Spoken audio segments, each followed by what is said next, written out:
कहाँ भीख नहीं मांग रहे ये। इनका तो प्राइम मिनिस्टर जो है, ये तो इसकी वीडियो बनी थी जिसमें ये कह रहा था, आप समझे होंगे कि मैं पैसे मांगने आया हूँ लेकिन क्या करूँ, मजबूरी है। सर, बीएलए की हम बात कर रहे थे। बीएलए की तरफ से आजादी की मांग उठाई जा रही है। उनकी तरफ से कहा गया कि ऑपरेशन सिंदूर अगर 4-5 दिन और खिंचता तो इससे हमें आजादी मिल सकती थी। ये ऑपरेशन सिंदूर को भी चलना चाहिए, थोड़ा सा और चलाएं इसको, 2 हफ्ते तक चलाएं।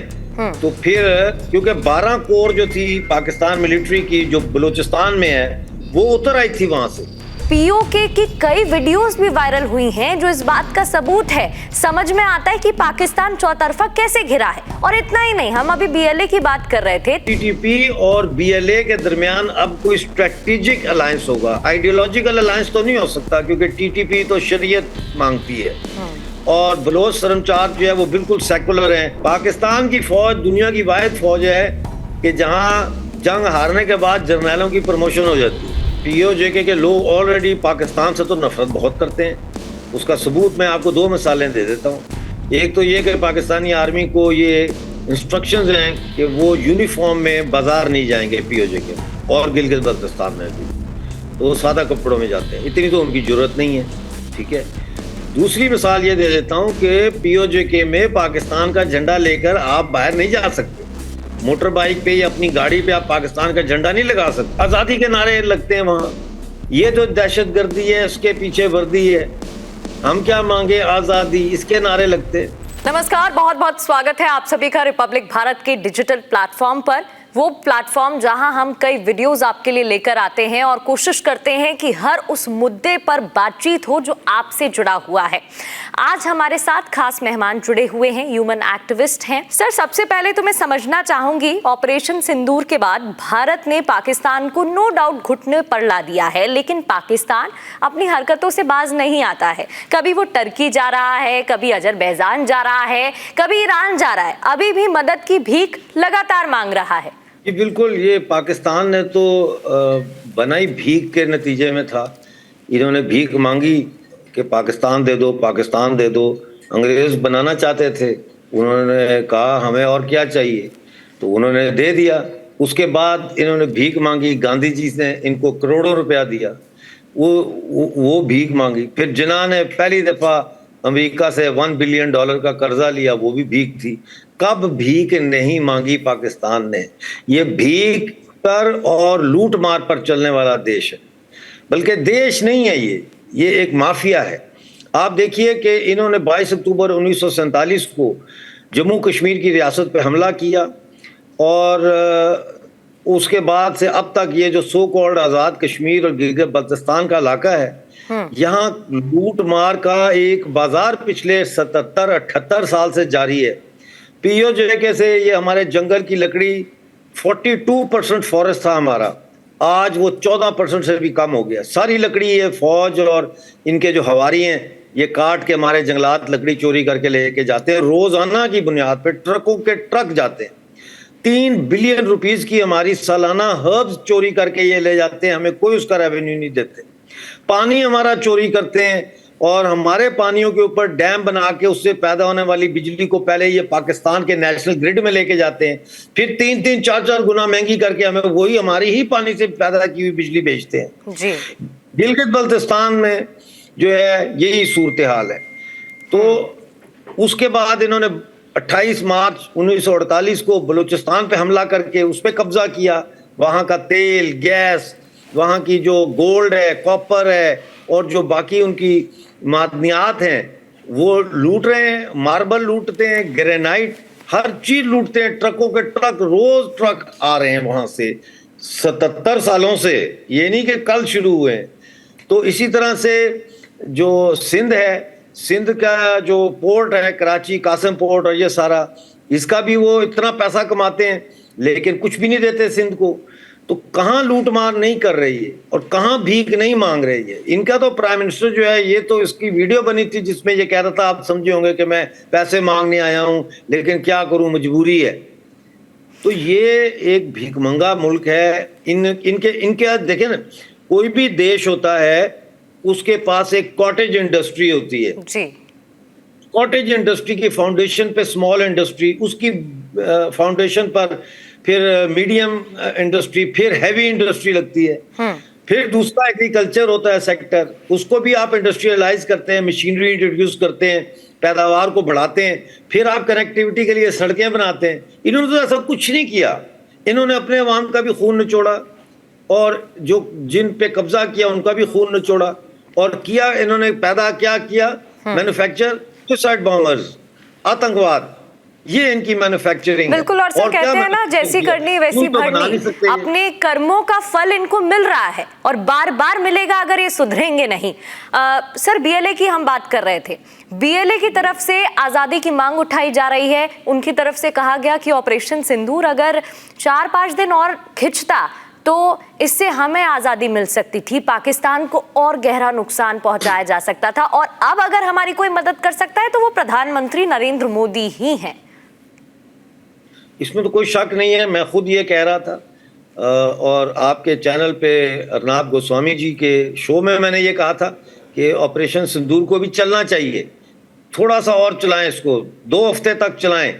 तो फिर क्योंकि 12 कोर जो थी पाकिस्तान मिलिट्री की जो बलूचिस्तान में है वो उतर आई थी, वहां से वो बॉर्डरों पे आ गई थी, और वहां पे आप देखें कि एक दिन में 80 से ज्यादा अटैक्स किए उन्होंने पाकिस्तानी फोर्सेस पे, बलोच ने, ठीक है ना। तो अगर ये थोड़ा सा चलता तो ये उसके बाय प्रोडक्ट के तौर पे ये कामयाबी हमें मिल सकती थी। लेकिन हो सकता है कि देशों के अपने एक टाइमलाइन होती है, एक अपना तरीकाकार होता है, हमसे बेहतर हो सकता है मुजीब जी समझते हो सिचुएशन को, इंडियन फौज समझती हो कि किस टाइम पे हमें क्या करना है, तो हम उनको क्रिटिसाइज नहीं कर सकते। लेकिन ये ज़रूर है कि इस वक्त अगर हिंदुस्तान चाहे और मदद करे तो बलूचिस्तान आज़ाद हो सकता है, और अगर बलूचिस्तान आज़ाद हो जाता है तो जैसे मोतियों की माला जो है वो धागा टूटने से बिखर जाती है, ये पाकिस्तान पूरा टूट जाएगा, और इसके अंदर जो नेशंस हैं जैसे पीओजे के गिलगित बल्तिस्तान है, पश्तून है, सिंधी हैं, हम सब आज़ाद हो जाएंगे। सर पीओके की अगर हम बात करें तो पीओके में रहने वाले लोग खुद कह चुके हैं कि वो परेशान हैं और उन्हें पाकिस्तान से कोई भी मदद नहीं चाहिए या कोई भी उन पर ट्रस्ट नहीं है। प्रधानमंत्री नरेंद्र मोदी से मदद वहां पर भी लोग मांग चुके हैं, और पीओके की कई वीडियोस भी वायरल हुई हैं जो इस बात का सबूत है। समझ में आता है कि पाकिस्तान चौतरफा कैसे घिरा है। और इतना ही नहीं, हम अभी बीएलए की बात कर रहे थे, तालिबान से भी जो जंग की खबरें हैं वो तेज हो रही हैं। तो क्या दक्षिण एशिया में एक बार फिर से युद्ध के हालात बनते नजर आएंगे? देखिए, युद्ध के हालात अगर कहते हैं आप, ये रीजनल वॉर आपका मतलब है, तो वो तो मुझे होती हुई फिलहाल नजर नहीं आ रही। लेकिन एक और डेवलपमेंट हुई है जिसके बारे में आज ये बताया गया है कि शायद बलोच बीएलए के लोग और टीटीपी जो है तहरीक तालिबान पाकिस्तान के लोग, ये मिलकर लड़ रहे हैं ड्यूरेड लाइन पे पाकिस्तान के खिलाफ, और चौकियों पे उन्होंने कब्जे कर लिए वहां। तो आपको पता है कि पिछले दिनों दाइश ने एक वीडियो रिलीज की थी जिसमें उन्होंने कहा था कि हम बीएलए को टारगेट करेंगे, हम डॉक्टर महारंग बलोच को टारगेट करेंगे, जो रैलियां निकलती हैं एनफोर्स डिसअपीयरेंसेस के खिलाफ, जो रैलीज निकलती हैं हम उनको टारगेट करेंगे। तो और दाइश और टीटीपी जो है ये एक दूसरे के मुखालिफ हैं। तो लगता ये है कि टीटीपी और बीएलए के दरमियान अब कोई स्ट्रेटेजिक अलायंस होगा। आइडियोलॉजिकल अलायंस तो नहीं हो सकता क्योंकि टीटीपी तो शरीयत मांगती है, और बलोच सरमचार जो है वो बिल्कुल सेकुलर हैं, वो हिंगला मंदिर और बाकी चीज़ों को भी उन्होंने प्रोटेक्ट करते हैं, और वहाँ तकरीबन 40 से 50 हज़ार हिंदू आबादी है। लेकिन हमने आज तक नहीं सुना कि वहाँ पे हिंदुओं के खिलाफ कोई एक्शन किया हो किसी ने। बलोच बड़े उस हवाले से ओपन माइंडेड और सेकुलर सोसाइटी है।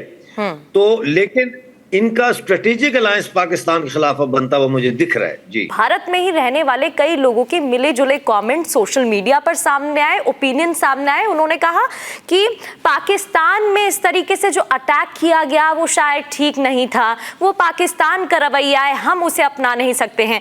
तो ऐसे लोगों के लिए मैं चाहती हूँ आप कॉमेंट करें और बताएं कि कितना जरूरी हो जाता है खुद के लिए स्टैंड लेना और ऐसे टाइम में जवाब देना। देखिए, वैसे तो मैं एक लाइन में इसका जवाब दे सकता हूँ कि उन लोगों को भगवत गीता पढ़नी चाहिए, भगवत गीता पढ़ाएं उनको, तो उनको पता चले कि हमारा जो ये सनातन धर्म है इसके क्या क्या सिखाता है, ये कब जंग करनी है, कब पीस करना है। वो अगर भगवत गीता पढ़ लेंगे उनको समझ आ जाएगी और शर्म भी आ जाएगी।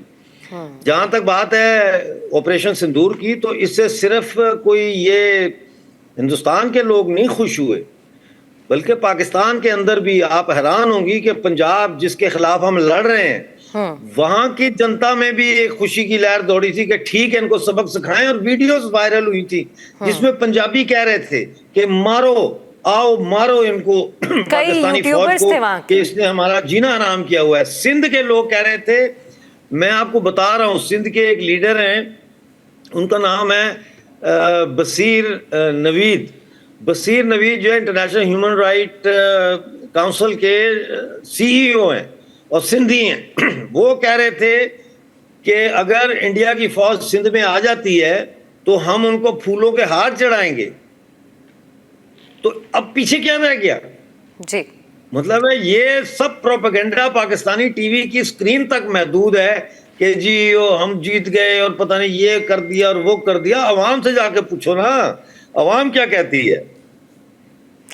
ये जो पाकिस्तान खुद को सेटिस्फाइड करता है, बार बार खुद को जिस तरीके से ये पोर्ट्रे किया जाता है दुनिया के सामने कि वो जीत गए, भले इंटरनेशनल लेवल पर जब वहाँ के पीएम शहबाज शरीफ से सवाल पूछे जाते हैं, वहाँ के विदेश मंत्री डार से पूछा जाता है कि आपके पास सबूत क्यों नहीं है, क्योंकि भारत के पास सबूत है, तो वो बोलते हैं सबूत सोशल मीडिया पर है। ये कौन सा सोशल मीडिया है जो सिर्फ उन्हीं को दिखाई दे रहा है? पहली बात तो आपने सोशल मीडिया की बात की है, एक्सक्यूज मी, मुझे हंसी आ गई।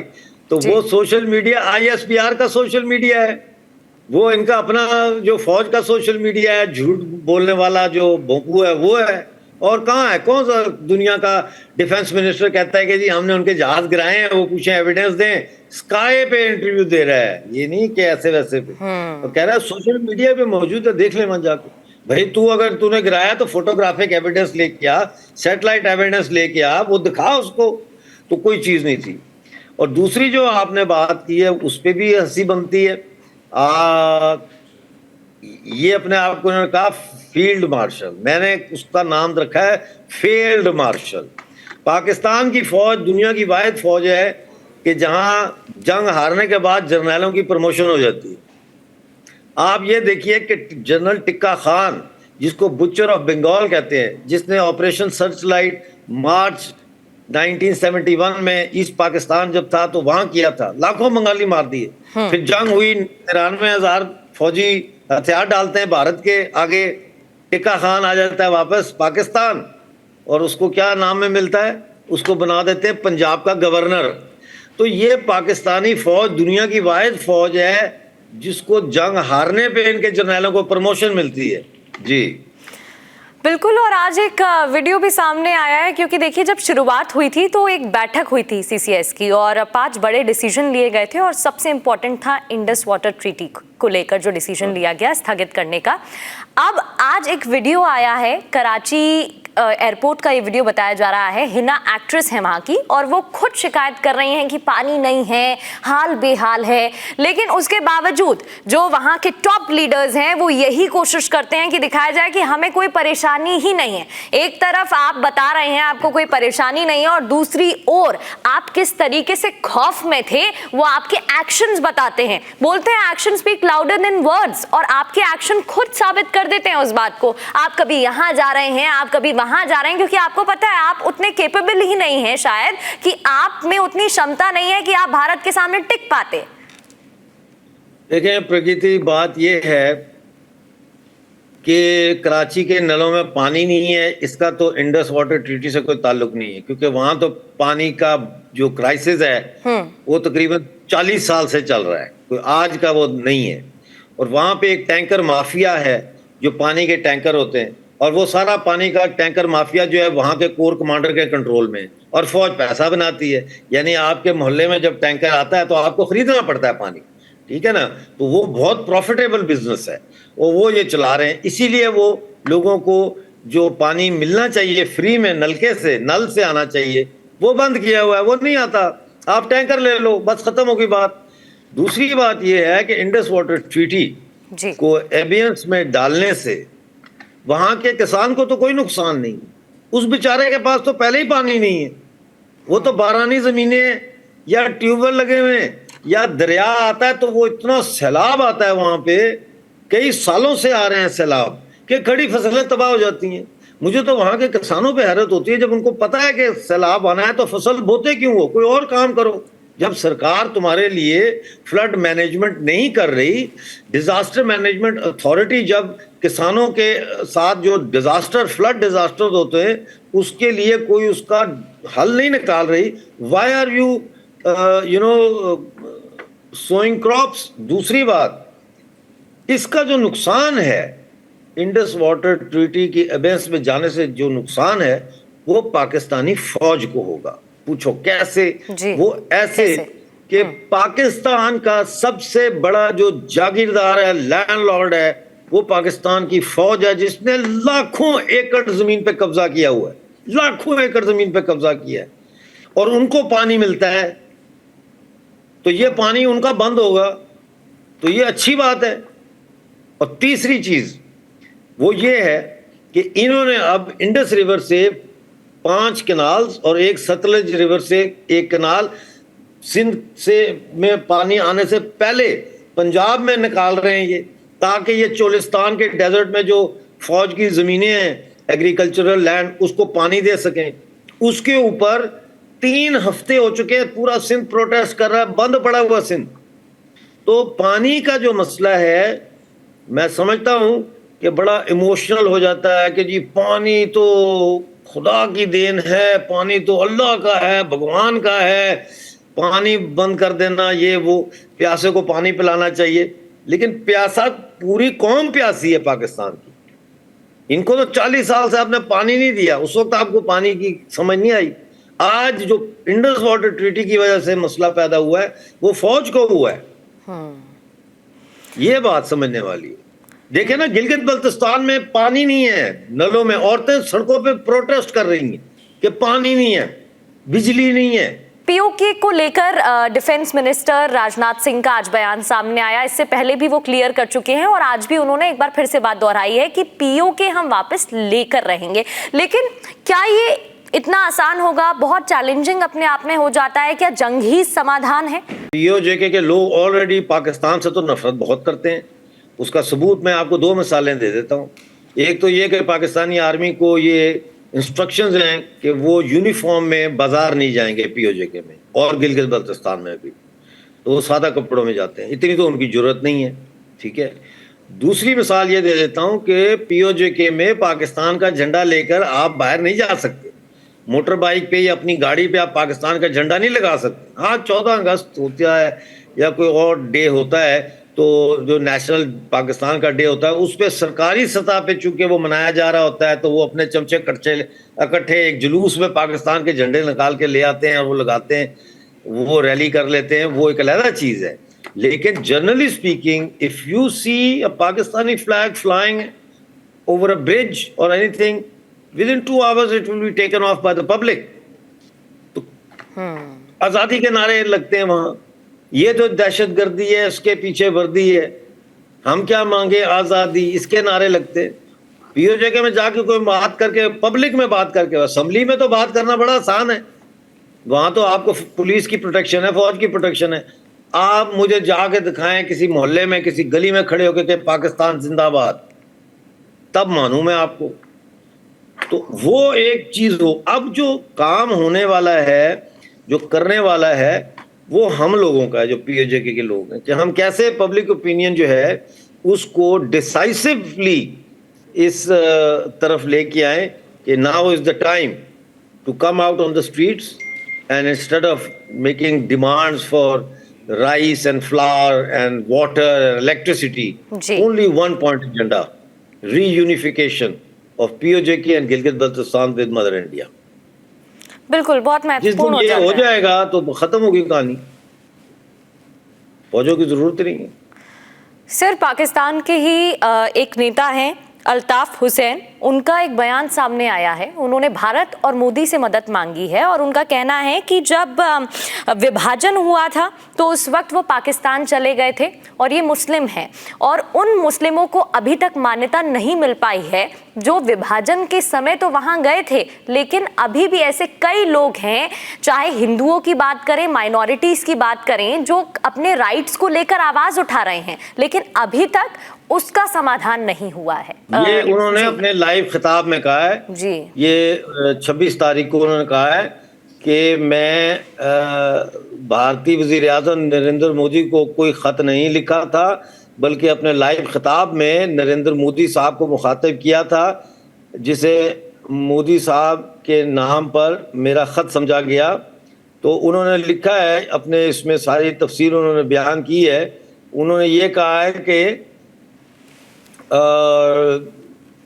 मदद की जाए, लेकिन वो अल्ताफ हुसैन को लंदन में 35 साल से एग्जाइल में बैठे हैं, बहुत बड़े लीडर हैं वो सिंध के, महाजर कौम के, और कई दफ़ा वो ये कह चुके हैं। लेकिन वो ये भी चाहते हैं साथ साथ कि अगर कोई पाकिस्तान के साथ हो जाए, मामला तय हो जाए तो वो भी ठीक है, लेकिन हमारा ताल्लुक जो है वो तो सिंध से या सिंध की पॉलिटिक्स से नहीं है। हम तो इंडियन सिटीजन्स हैं, हमारा तो मसला जुदा है। कोई कहता है या नहीं कहता है, कोई मदद मांगता है या नहीं मांगता है, वो उससे हमारा कोई लेना देना नहीं है। हमारा एक क्लियर कट मौक़िफ़ है। पूरी दुनिया एक तरफ हो जाए तो हमारा मौक़िफ़ फिर भी नहीं तब्दील हो सकता, क्योंकि हम कैसे, कोई बच्चा अपनी माँ, दुनिया के लिए अपनी माँ को छोड़ सकता है? आपको मैं ले जाऊं कहीं दूसरे यूरोप में ले आऊं और मैं कहूं कि बस अब तुम्हारी माँ नहीं है, अब ये अंग्रेज तुम्हारी इसमें से कोई माँ बना लो, ऐसा मुमकिन है? ऐसा नहीं हो सकता। बिल्कुल। भारत हमारी माँ थी, भारत हमारी माँ है, भारत हमारी माँ रहेगी। हमारे मरने के बाद भी भारत हमारी माँ ही होगी। हम उसी के सुपुत्र होंगे जो ज़मीन के अंदर दफन होंगे या जलाए जाएंगे। बिल्कुल सर, लास्ट क्वेश्चन मेरा रहेगा, क्योंकि टर्की की तरफ से मदद की गई, चीन की तरफ से मदद की गई, हालांकि भारत ने पुरजोर उसका जवाब दिया है और सबूत भी हमने सामने रखे हैं, लेकिन अब क्योंकि हमने ऑपरेशन सिंदूर खत्म किया, तो क्या जैसे लोगों के ओपिनियन सामने आ रहे हैं, उन्हें और टाइम मिल जाएगा? आज भी आतंकियों की बैठक हुई है, बताया जा रहा है, कई संगठन उसमें शामिल हुए हैं, और किस तरीके से आतंकिस्तान का कनेक्शन है ये जग जाहिर है। तो क्या जो उन्हें टाइम मिल जाएगा वो उनके लिए फायदेमंद रहेगा? क्या अभी भी पाकिस्तान अपनी हरकतों से बाज नहीं आएगा? हालांकि हमारी तरफ से साफ कह दिया गया अब कुछ हुआ तो that will be act of war. देखिए, पहली बात तो ये कि ऑपरेशन सिंदूर खत्म नहीं हुआ, पॉज हुआ है। वो उन्होंने कहा है मोदी जी ने कि ये पॉज है ऑपरेशन सिंदूर। अगर फिर वो बात की है जो आपने फरमाया है कि जी अगर कोई जरा सा भी की शरारत तो फिर एक्ट ऑफ वॉर होगा और हम किसी से पूछे बगैर और बताए बगैर अटैक करेंगे। देखें, पाकिस्तान, आपने कहा अपनी हरकतों से बाज आएगा कि नहीं आएगा। पाकिस्तान बनाई इन हरकतों के लिए है, उसको कायम ही इन हरकतों के लिए किया गया है, तो बाज कैसे आएगा? एक जहरीला कांटा है, उसका काम ही चुभना है, उसका काम ही चुभने के बाद आपके शरीर में जहर उतारना है, तो वो चुभेगा नहीं आपको, वो चुभेगा, बार बार कश्मीर में चुभेगा, जम्मू में चुभेगा, 26/11 को चुभेगा, पार्लियामेंट पे हमले में चुभेगा, और उसका जहर आप देख लें, कश्मीर से केरला तक फैला हुआ है जहर पूरे भारत के शरीर में, जिसको हम ख़त्म करने की कोशिश कर रहे हैं हर तरीके से, लेकिन फैला तो है ना। तो फिर आप उस जहरीले पौधे को ही जड़ से उखाड़ के तो जाके डस्टबिन में फेंके, ताकि ना रहे बांस और ना बजे बांसुरी। इतनी सी बात है, कॉमन सेंस। बिल्कुल। तो वहाँ के जो न्यूज़ चैनल्स हैं उनकी तरफ से कई बातें फैलाई गई थी, कहा गया था वहाँ के न्यूज़ एंकर्स की तरफ से कि वो लोग सोशल मीडिया मीम वॉर्स जीत गए हैं। आपको पता होगा मीम सोशल मीडिया पर बहुत वायरल होते हैं, और उनका कहना था कि हम कुछ जीते ना जीते वो इसी बात से सेटिस्फाइड थे कि हम मीम वॉर जीत गए हैं। दूसरा उनका कहना था कि उनके जो हैकर्स हैं उन्होंने 90% इंडिया में सब हैक कर लिया, लाइट गुल हो गई, कहीं कुछ चला गया। एक तो इनको ये इंफॉर्मेशन कौन देता है, और उसके बाद इतना कॉन्फिडेंस कहाँ से आता है? ये सारा ISBR में बैठे हुए हैं, उनका काम ही ये है मीम्स बनाना, सोशल मीडिया पे पोस्ट बनानी और इंस्टाग्राम पे चीज़ें चलानी, उनका काम ये इसको छोटा ना समझें। इस पे बिलियंस ऑफ रुपीस की ये खर्च करके ये इन्होंने सोशल मीडिया का एक अपनी अलग से फौज बनाई है, डिजिटल फौज, वो ये काम करती है लोगों को अपने साथ जोड़ने के लिए, बरगलाने लेकिन के लोगों लिए। को पता है ना, लोग बेवकूफ तो नहीं है, लोग एंजॉय करते हैं, हंसते हैं, लेकिन बिलीव नहीं करते। ये फर्क है। चलिए, बहुत बहुत शुक्रिया डॉक्टर मिर्जा सर आपका हमारे साथ जुड़ने के लिए, तमाम बातचीत करने के लिए। और उम्मीद करती हूँ आप सभी को ये वीडियो पसंद आएगा। ऐसे ही और इंफॉर्मेशनल वीडियोस के साथ हम हाजिर होते रहेंगे।